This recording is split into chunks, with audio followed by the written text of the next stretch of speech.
Hello, good morning, students. Today in 12th class mathematics, we are starting a new topic, increasing and decreasing function.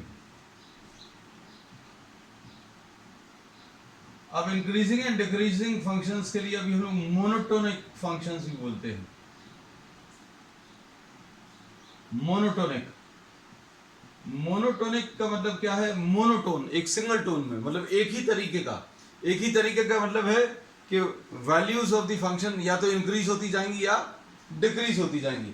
इनको अभी हम लोग monotonic function बोलते हैं. अब इसका सिंपल सा मतलब ये है, जैसे suppose for example if you are having an increasing function. अब इंक्रीजिंग फंक्शन किसको बोलते हैं? ग्राफ को देखकर आपको बहुत सारी चीजें क्लियर हो जाएंगी.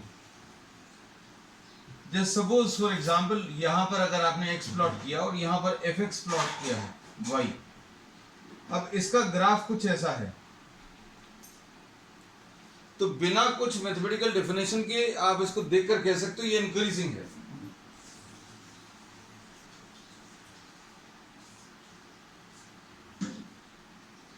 इंक्रीजिंग मतलब कुछ राइज हो रहा है, ऐसा दिख रहा है कि कुछ राइज हो रहा है ना. मैथमेटिकली इसको डिफाइन नहीं किया.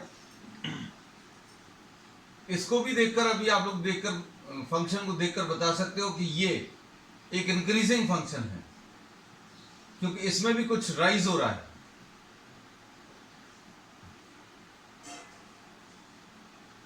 इसमें भी कुछ राइज हो रहा है, ऐसा कुछ कह सकते हैं.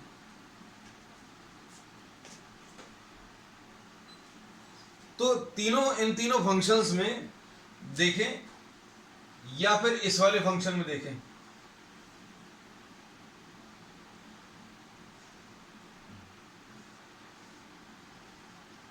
इन तीनों को देखकर और इन तीनों को देखकर जो फील आता है कि हाँ इसमें कुछ चीज इंक्रीज हो रही है ना. तो ये देखने में ऐसा लग रहा है कि इंक्रीज हो रहा है कुछ, तो इसलिए इंक्रीजिंग फंक्शन. अब इंक्रीजिंग फंक्शन की डेफिनेशन अगर अभी हम लोग देखें तो अभी हम लोग ये कहते हैं कि सिंपल सी डेफिनेशन है. अगर आपने दो वैल्यूज ले ली x की और x1 स्मॉलर देन x2 लिया, मतलब आपने एक x1 लिया एक x2 लिया, इनमें से एक छोटा और एक बड़ा है. x की वैल्यू अगर आप बढ़ाओगे, x की वैल्यू x1 है, x की वैल्यू x2 है, तो यहां पर फंक्शन की वैल्यू fx1 और इस x2 पर फंक्शन की वैल्यू fx2. तो इन दोनों को देखकर अभी हम लोग कह सकते हैं that if x1 is smaller than x2, x1 अगर छोटा है x2 से, तो फंक्शन की वैल्यू छोटी रहेगी fx2 से. fx1 will be smaller then fx2. या फिर इसको दूसरे तरीके से लिख सकते हैं, if x2 is greater then x1, अगर आपने x की वैल्यू बढ़ाई तो फंक्शन की वैल्यू भी बढ़ जाएगी. ये अभी हम लोग बोलते हैं इस ग्राफ में, इसमें और इसमें, तीनों में ये चीज पॉसिबल है. और अभी हम लोग जो अभी डिस्कस कर रहे हैं वो स्ट्रिक्टली इंक्रीजिंग फंक्शन डिस्कस कर रहे हैं. स्ट्रिक्टली इंक्रीजिंग मतलब सिर्फ इंक्रीज ही हो रहा है. अब स्ट्रिक्टली इंक्रीजिंग और इंक्रीजिंग में क्या डिफरेंस है ये भी अभी हम लोग आगे डिस्कस करेंगे. तो अभी हम लोगों ने इसमें ये बोला कि फंक्शन को इंक्रीजिंग कब बोलेंगे? जब x की वैल्यू अगर आप बढ़ा दें तो फंक्शन की वैल्यू भी बढ़ जाएगी.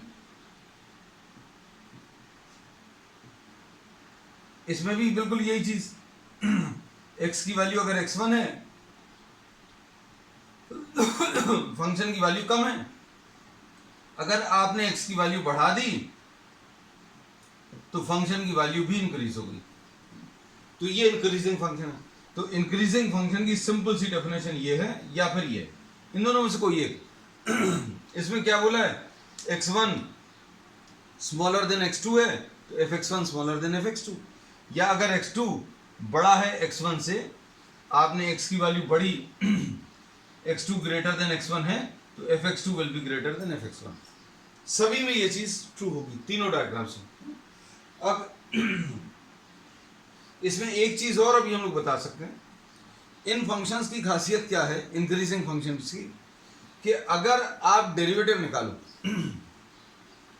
डेरिवेटिव जो है f डैश एक्स ये क्या होता है, limit h tends to 0 f x plus h minus f x upon H.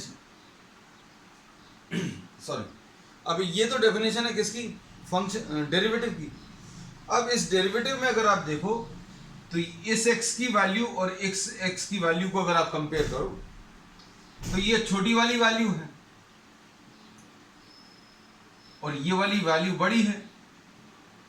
छोटी वैल्यू को अभी हमने x1 से रिप्रेजेंट किया, बड़ी वैल्यू को x2 से रिप्रेजेंट किया।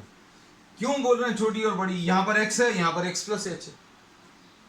ये x है बच्चों। सपोज फॉर एग्जांपल हम एक और डायग्राम ले ले रहे हैं डेरिवेटिव के लिए।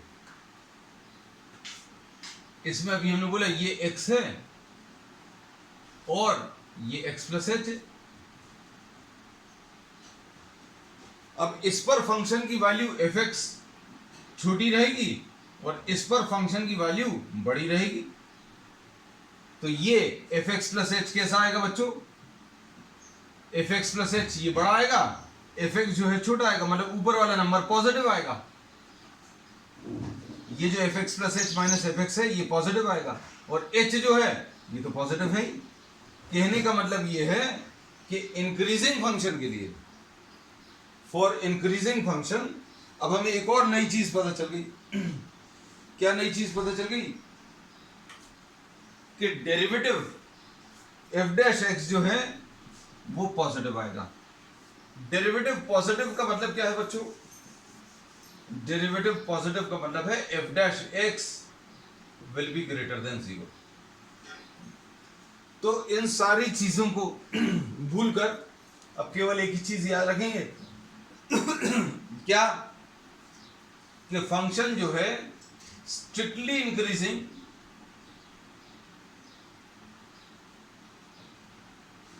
इंक्रीजिंग कब कहलाता है, when F dash x is greater than 0। ठीक है, और कहीं कहीं पर हो सकता है ये भी यूज हो जाए कि x1 स्मॉलर देन x2 तो fx1 is smaller than fx2। वैसे मोस्ट ऑफ द प्रॉब्लम्स आपके इससे हो जाएंगे। और इंक्रीजिंग फंक्शन के जो ग्राफ हैं वो भी अभी हमने बता दी, वो राइज करते हुए, जो उठते हुए ग्राफ है मतलब इंक्रीज हो रहा है। ये देखो उठते हुए, सारे उठते हुए ग्राफ है। अब इनमें एक चीज याद रखना, एक और चीज अभी हम बता दें कि एफ डैश एक्स यानी कि डेरिवेटिव अभी हम लोगों को बच्चों क्या देता है, it gives you the slope of the tangent. ये अभी हम लोगों ने पिछली क्लासेस में डिस्कस किया, शुरू में जब ये डिफरेंशिएशन स्टार्ट किया था। हमने ये बोला था कि एफ डैश एक्स बच्चों क्या देता है, this gives you slope of the tangent, ये स्लोप ऑफ टेंजेंट देता है। अब इस टाइप के ग्राफ में कहीं पर भी टेंजेंट ड्रॉ करो, कहीं पर भी आप टेंजेंट ड्रॉ करोगे तो टेंजेंट का जो एक्स एक्सिस के साथ एंगल आएगा वो बच्चों कैसा रहेगा, ग्रेटर देन 0 स्मॉलर देन 90। मतलब ये थीटा जो है 0 और 90 के बीच में होगा। थीटा 0 और 90 के बीच में है मतलब टेन थीटा पॉजिटिव रहेगा। Tan theta positive, tan theta मतलब क्या देता है, स्लोप। और स्लोप, टेन थीटा स्लोप कहां से देता है, कोऑर्डिनेट ज्योमेट्री 11th क्लास है ना। अब slope of the tangent 12th class में एफ डैश एक्स। तो अब हम लोग बोलेंगे कि स्लोप टेन थीटा यानी पॉजिटिव आ रहा है। पॉजिटिव क्यों आ रहा है, क्योंकि थीटा की वैल्यू 0 और 90 के बीच में। थीटा 0 और 90 का मतलब क्या होता है, थीटा की वैल्यू 0 और 90 के बीच में मतलब थीटा फर्स्ट क्वाड्रेंट में, और फर्स्ट क्वाड्रेंट में टेन थीटा पॉजिटिव होता है। टेन थीटा पॉजिटिव आ गया मतलब स्लोप पॉजिटिव, मतलब एफ डैश एक्स जो है वो पॉजिटिव आएगा। तो कहने का एक तरीका ये भी है ना। यही वाली चीज अभी हमने बताई थी कि एफ डैश एक्स पॉजिटिव आएगा, ये तो अभी हमने कैलकुलेशन से बताया था। ये अभी हम लोगों ने कॉन्सेप्ट से बता दिया कि इंक्रीजिंग फंक्शन के लिए एफ डैश एक्स बच्चों कैसा रहेगा, पॉजिटिव रहेगा, है ना। चलो अब इसमें अगली चीज जो अभी हम आपको डिस्कस कर रहे हैं, स्ट्रिक्टली इंक्रीजिंग और अब इंक्रीजिंग, दोनों में डिफरेंस देखो।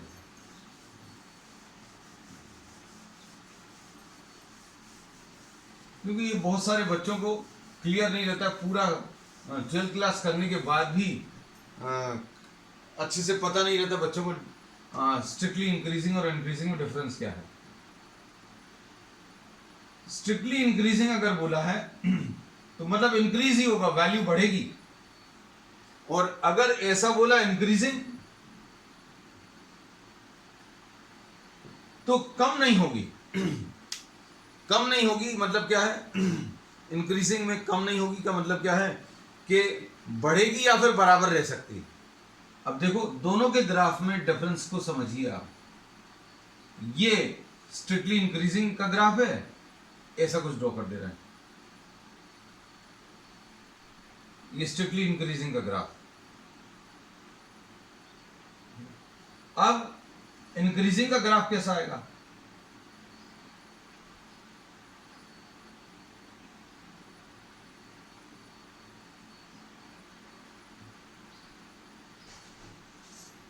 ऐसा कुछ हो सकता है। ये इतने इंटरवल के लिए स्ट्रिक्टली इंक्रीजिंग है, यहां तक मतलब x की वैल्यू बढ़ाने पर फंक्शन की वैल्यू बढ़ रही है। मतलब क्या है बच्चों, ध्यान से सुनना। आप इन दोनों के बीच में कहीं पर भी आप इतने पोर्शन में और इतने पोर्शन में कहीं पर भी x1 स्मॉलर देन x2 लोगे तो fx1 स्मॉलर देन fx2 आएगा। लेकिन इधर पर क्या होगा? अगर आपने x1 इतना ले लिया और फिर x2 थोड़ा सा बड़ा ले लिया, ये x1 और ये x2, x1 smaller than x2 लिया, तो fx1 बराबर आएगा fx2 के। ये देखो फंक्शन की वैल्यू x1 पर, फंक्शन की वैल्यू x2 पर बराबर आ जाएगी।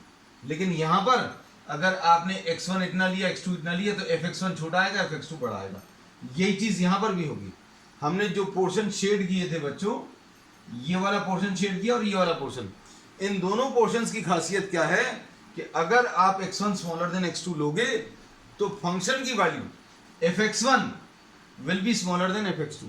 लेकिन यहां पर अगर आपने x1 स्मॉलर देन x2 ले लिया, ये x1 है ये x2 है, तो fx1 और fx2 बराबर आएंगे। मतलब अभी हम लोग ये बोलेंगे कि स्ट्रिक्टली इंक्रीजिंग में f dash x greater than 0 होगा, बिल्कुल डेफिनेट है। लेकिन इनके लिए, इंक्रीजिंग के लिए f dash x will be greater than और इक्वल टू 0। इक्वल टू 0 मतलब क्या है? इक्वल टू 0 मतलब स्लोप 0 है। यहां पर अभी हमने बोला स्लोप पॉजिटिव है, यहां पर स्लोप इक्वल टू 0 कहां पर आ रहा है बच्चों? ये वो पोर्शन है जहां पर f dash x equal to 0 है। f dash x equal to 0 मतलब the line will be parallel to the x axis. Slope 0 का मतलब यही होता है। तो अब हम लोग ये बोलते हैं कि ये किस चीज का ग्राफ है? ये इंक्रीजिंग वाला ग्राफ है, ये स्ट्रिक्टली इंक्रीजिंग वाला ग्राफ है। ग्राफ में, दोनों ग्राफ में डिफरेंस क्या आ रहा है? इसमें वैल्यू सिर्फ बढ़ रही है, सिर्फ बढ़ रही है। यहां पर बढ़ भी रही है, कहीं कहीं पर इक्वल भी हो सकती है, तो कहीं कहीं पर इक्वल भी हो सकती है अगर सिर्फ इंक्रीजिंग लिखा है। तो इंक्रीजिंग में f dash x greater than और इक्वल टू 0 लिखते हैं, और स्ट्रिक्टली इंक्रीजिंग में f dash x greater than 0।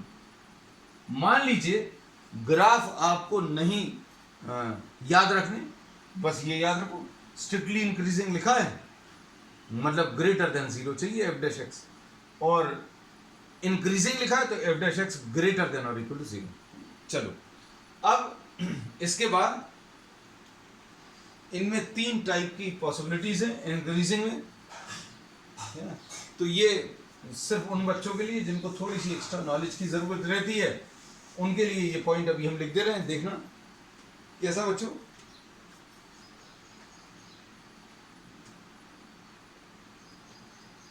Increasing graphs are of 3 types. Strictly increasing. Strictly increasing graph जो है 3 टाइप के हैं। ये 3 टाइप के कैसे हैं बच्चों? एक तो ऐसा, इनकी खासियत क्या रहेगी कि f dash x will be greater than 0, ये तो रहेगा। और एफ डबल डैश एक्स ये भी ग्रेटर देन 0 है। ये ग्राफ्स प्लॉट करने में बहुत यूजफुल रहता है बच्चों, है ना। इसमें सेकंड डेरिवेटिव अगर ग्रेटर देन 0 और सेकंड डेरिवेटिव भी पॉजिटिव आया, मतलब ये ऐसा कुछ कॉनकेव अपवर्ड्स, ये कहलाता है क्या, कॉनकेव अपवर्ड्स। अब इसमें अभी हम लोग ये कहते हैं कि d2y by D x square actual में क्या है बच्चों, ये d by D x of dy by D x, और dy बाई डी एक्स अभी हम लोगों को क्या देता है बच्चों, ये स्लोप देता है, और rate of change of slope with respect to x positive आ रहा है, मतलब स्लोप बढ़ रहा है। तो अगर आप देखो यहां पर ये टेंजेंट का स्लोप और ये टेंजेंट का स्लोप, दोनों में डिफरेंस क्या है, यहां का थीटा कम है, यहां का थीटा ज्यादा है। यहां का थीटा अगर आपने टेंजेंट ड्रॉ किया तो यहां का थीटा कम आया, यहां पर टेंजेंट ड्रॉ किया तो यहां पर थीटा की वैल्यू ज्यादा आ गई, मतलब स्लोप बढ़ रहा है। तो इसका ज्योमेट्रिकल मीनिंग भी बता दिया, F dash x F double dash x greater than 0 मतलब क्या है, the slope is increasing, slope of tangent is increasing. ठीक है, चलो अब ये चीज तो खत्म हो गई। ये फिर अब इसमें स्लोप को क्या हो रहा है बच्चों, इसमें ये F dash x greater than 0 है क्योंकि ये इंक्रीजिंग तो है, लेकिन स्लोप पूरे समय कांस्टेंट है, तो इसलिए f double dash x equal to 0 आएगा। देखो f double dash x greater than 0, f double dash x equal to 0। और तीसरा टाइप की पॉसिबिलिटी, तीनों इंक्रीजिंग ग्राफ बता रहे हैं अभी,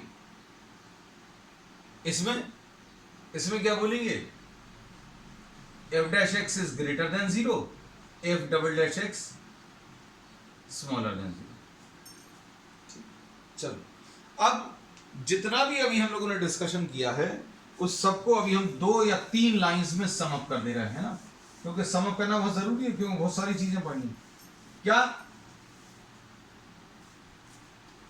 कि भाई अगर फंक्शन इंक्रीजिंग है तो f dash x greater than 0, strictly increasing है तो, और इंक्रीजिंग अगर है तो F double dash x will be greater than और इक्वल टू 0। बस अब इतना ही यूज करेंगे। और इंक्रीजिंग में 3 टाइप के ग्राफ पॉसिबल हैं। 3 टाइप के ग्राफ कौन सा, कॉनकेव अपवर्ड्स, स्ट्रेट लाइन और कॉनकेव डाउनवर्ड्स, है ना। और इसमें f double dash x greater than 0, f double dash x smaller equal to 0, और इसमें f double dash x smaller than 0। तो ये अभी हम लोगों ने पढ़ लिया किसके बारे में, ये अभी हम लोगों ने पढ़ा इंक्रीजिंग फंक्शन। अब डिक्रीजिंग फंक्शन, यही सारी चीजें अभी हम लोग डिक्रीजिंग फंक्शन के बारे में बता सकते हैं। कॉन्सेप्चुअली सारी चीजें बच्चों क्लियर रहनी चाहिए आपको, क्योंकि क्वेश्चंस तो आपको देखना, सिर्फ एक सिंपल सी चीज लिखेंगे एफ डैश एक्स, उसी से हो जाएंगे। लेकिन जो टफ प्रॉब्लम्स रहते हैं जेडब्ल्यू वगैरह में आते हैं कॉम्पिटेटिव एग्जाम्स में, उनमें कॉन्सेप्ट्स अप्लाई होते हैं। अब हम लोग नेक्स्ट ले रहे हैं स्ट्रिक्टली डिक्रीजिंग फंक्शन।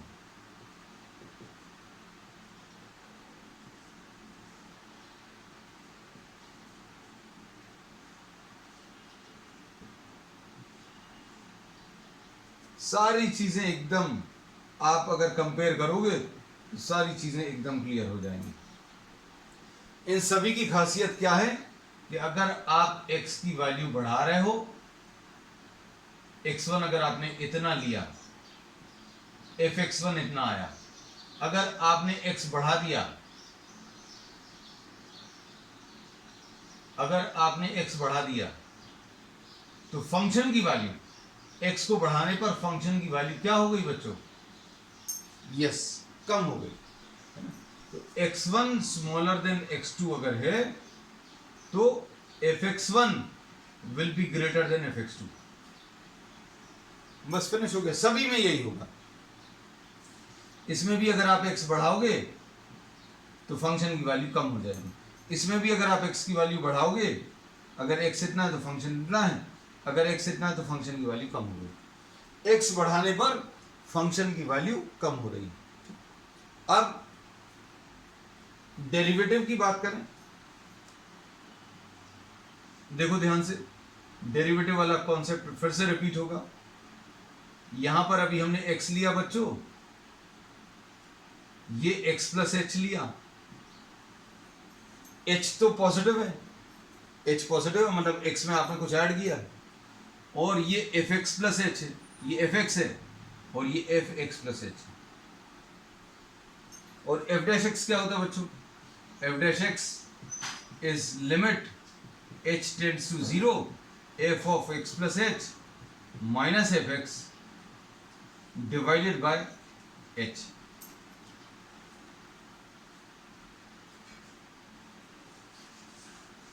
अब इसमें क्या कह सकते हो, देखो ध्यान से, इसमें अभी हम लोग ये कह सकते हैं क्या कि एफ एक्स प्लस एच कैसा है? छोटा है, एफ एक्स बड़ा है, this is small, this is larger. और अगर ये छोटा है, ये बड़ा है, तो क्या होगा बच्चों? लिमिट h टेंड्स टू 0, ऊपर वाला नंबर नेगेटिव, नीचे वाला पॉजिटिव। इसका आंसर कैसा आने वाला है? नेगेटिव आने वाला है, क्योंकि नेगेटिव नंबर को पॉजिटिव नंबर से डिवाइड करोगे, आंसर विल बी नेगेटिव। तो अब हम लोगों को पता चल गया क्या? For strictly decreasing function f dash x will be smaller than 0। खत्म हो गया। अब इसके बाद डिक्रीजिंग फंक्शन के लिए क्या लिख सकते हो तुम लोग? अब इतना तो सीख गए होगे। डिक्रीजिंग फंक्शन के लिए फंक्शन कैसा होगा? जिसकी वैल्यू या तो कम हो रही है या फिर बराबर रह रही है। देखो कैसा ग्राफ आएगा।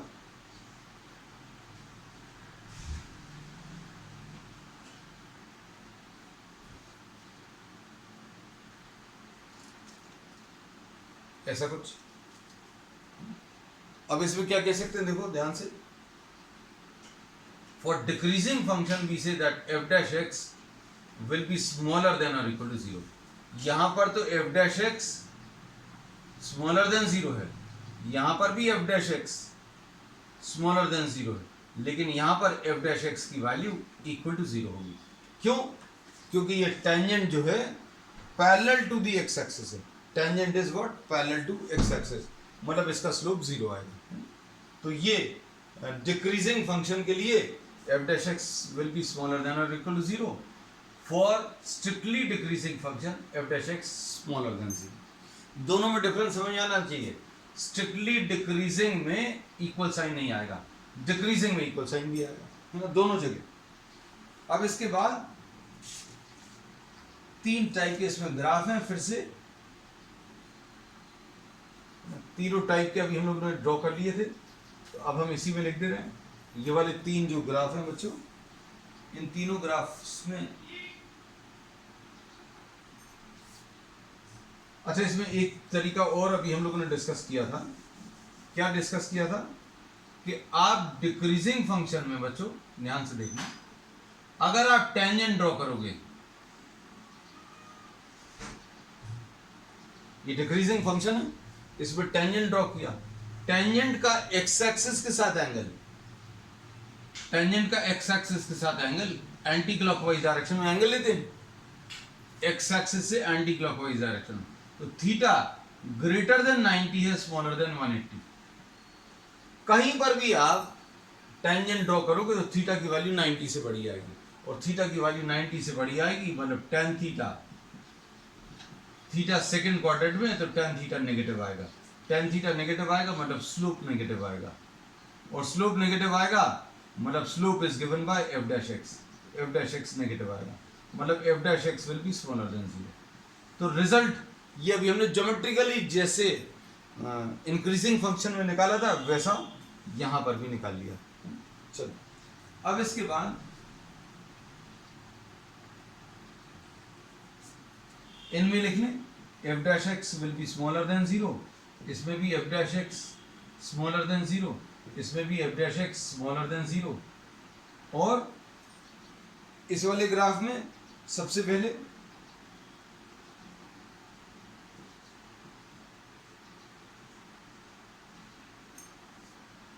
f double dash x smaller than 0, यहां पर f double dash x equal to 0 और f double dash x is greater than 0। चलो अब कुछ प्रॉब्लम्स ले लेना बच्चों।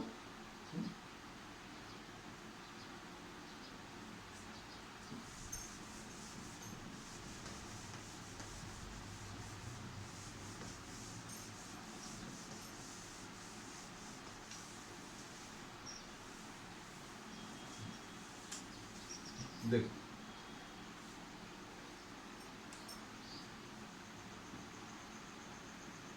find the interval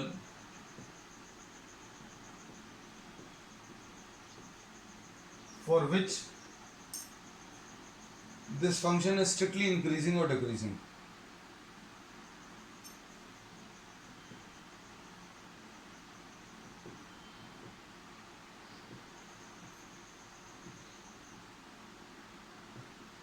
कौन सा दिया है देखो जरा, function is f x is equal to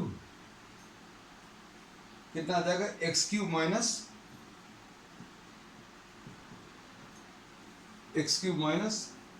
three x square minus 9x plus 20। अब क्या करना पड़ेगा ऐसे प्रॉब्लम्स में, सिंपल है, एफ डैश एक्स निकालो। एफ डैश एक्स कितना आ जाएगा, ये आ जाएगा 3x square minus 6x minus 9 and plus 0, ऐसा कुछ मिलेगा। अब इसको कैसे लिख सकते हैं, x square minus 2x minus 3, ऐसा कुछ आएगा। अब इसको सिंप्लीफाई करें, एक्स स्क्वायर, अब इसमें फैक्टर्स अगर अभी आप निकालें तो क्या आएगा,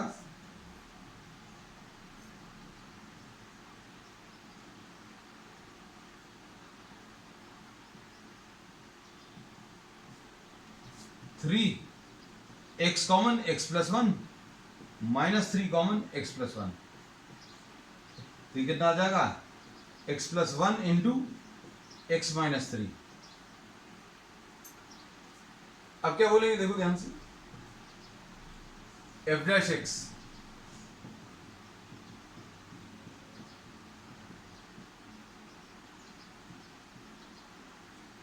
ऐसा कुछ मिलेगा।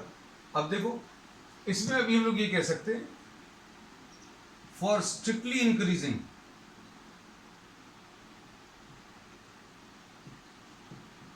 F dash x will be greater than 0, ऐसा लिख सकते हैं। मतलब 3 into x plus 1 into x minus 3 greater than 0। बस इसको सिंप्लीफाई करना, और इसको सिंप्लीफाई करने के लिए we make use of what, the number line. अच्छे से सुनना, हमें इसका आंसर बच्चों पॉजिटिव चाहिए, मतलब x प्लस 1 और x माइनस 3 जो है कैसा चाहिए, पॉजिटिव चाहिए। अब पॉजिटिव लाने के लिए आपको कौन से वाले नंबर्स इसमें रख सकते हैं, है ना।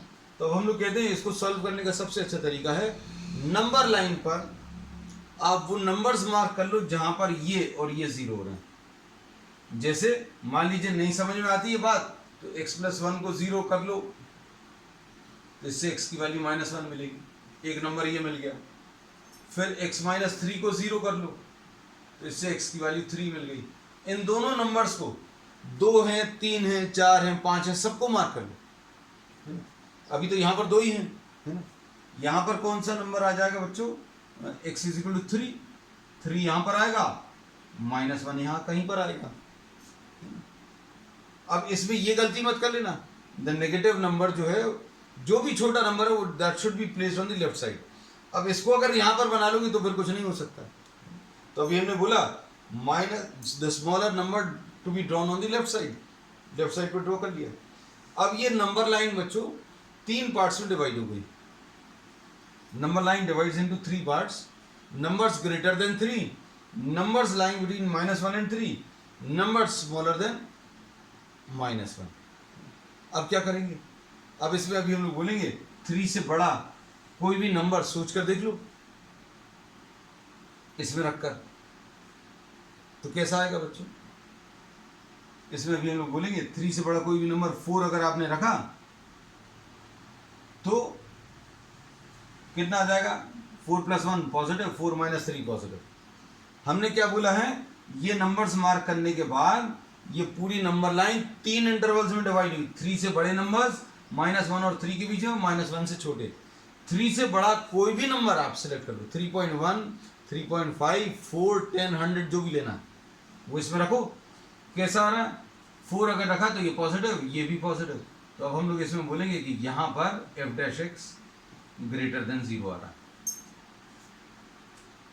तो ये वाला इंटरवल जो सेटिस्फाई कर रहा है इसको अभी हम डार्क कर दे रहे हैं,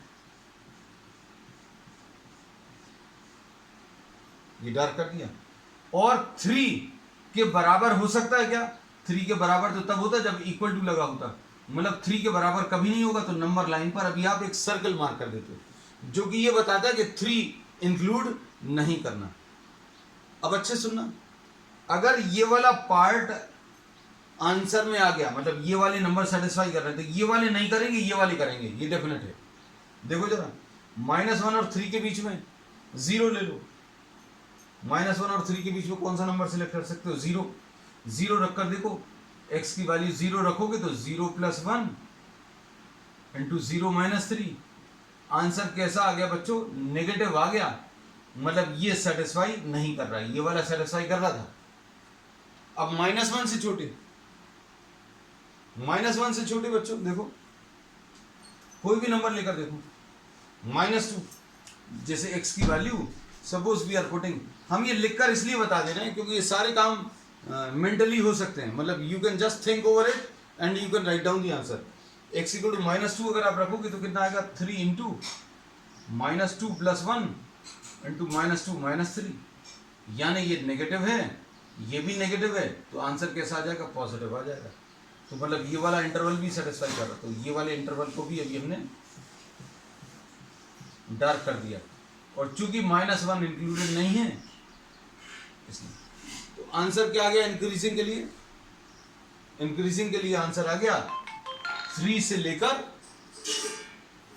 इन्फिनिटी तक, और 3 इंक्लूडेड नहीं है, इन्फिनिटी का भी इंक्लूड नहीं होता, और -∞ से -1 तक, इन दोनों का यूनियन। यहां पर ये कैसा है, स्ट्रिक्टली इंक्रीजिंग। अब डिक्रीजिंग के लिए बच्चों स्ट्रिक्टली डिक्रीजिंग, f' की वैल्यू स्मॉलर देन 0, मतलब डेरिवेटिव जो है f' जो है वो नेगेटिव चाहिए। f' अपन ने ये निकाल लिया था, ये नेगेटिव चाहिए है, मतलब 3 into x + 1 into x - 3 should be smaller than 0। तो ये स्मॉलर देन 0 कहां पर आया, ये निकाल चुके हैं अपन लोग, यहां पर ये नेगेटिव आया था। इसके लिए आंसर स्ट्रिक्टली डिक्रीजिंग के लिए क्या रहेगा, -1 से 3 तक। तो बच्चों अब आज के लिए इतना ही। We will continue with many more such problems and concepts in subsequent time. That's all for today.